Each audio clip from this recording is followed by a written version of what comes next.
Everyone knows who MrBeast is. We just got dropped off in the middle of an abandoned city! And well, if you don't, you're clearly living under a rock. Jimmy Donaldson, also known as MrBeast, is the most, well, actually was the most subscribed to YouTube channel, but as far as individual YouTubers go, he is by far the most popular. Oftentimes, people refer to MrBeast as the trailblazer of this new era of YouTube known as the MrBeastification of YouTube. Regardless, if you still have no idea who I'm talking about, consider yourself lucky. So for those avid YouTube consumers like myself, these MrBeastified YouTubers have ran our recommended pages for years now. The Prestons, the FaZe Rugs, and don't even get me started on Iraq. These MrBeastified YouTubers have studied his success, replicated it, and turned it into a spin of their own to the point where hundreds of thousands of other aspiring YouTube creators have tried to do the same, resulting into the platform we have now. And don't get me wrong here, this isn't necessarily a bad thing because MrBeast clearly cracked some sort of YouTube code which allowed other YouTubers to take advantage of as well. I just feel like this has gotten a little out of hand, and clearly lots of other YouTubers feel the same. Oh hey, there's my video. Alright, forget the other creators for now. The bigger problem here is that MrBeast is so open with the secret sauce to the point it's not even a secret anymore. Your videos suck. You think your videos are good, but they suck.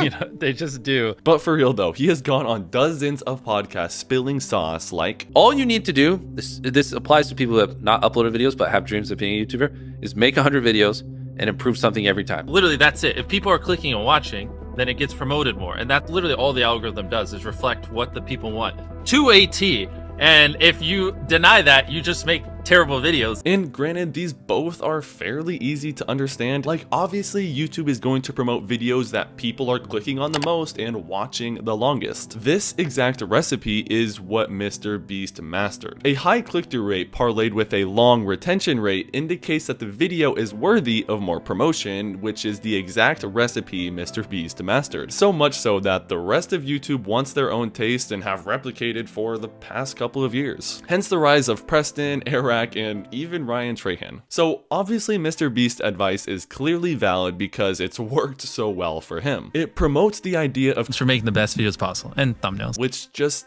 isn't great advice anymore. I feel like it's just too obvious, and as a consumer understanding this, I'm less inclined to watch as I used to be. Like, why would I want to watch a video I know someone is trying to just hack the algorithm on and get the highest amount of clicks and highest amount of watch time possible to the point where I don't even remember what I just watched? The thing about YouTube is we are all growing up with the platform. I don't know about you, but I have been consuming YouTube videos since quite literally the sandbox. And I have no problem admitting that at one point in time I enjoyed these highly edited screaming YouTube videos. But now looking at YouTube as a 21-year-old, I just feel like the platform is changing. YouTubers like Sam Solik, Life of Rizza, and Natalie Lynn are bringing back that old YouTube vibe where they are quite literally creating for people, not an algorithm. Watch this. All right, what is this? Actually, remember, day 116. Bro is literally sitting there talking to the camera for the first 8 minutes, pulling over 658,000 views in the first week. I can barely pull 2,000 views on a 4-minute long video.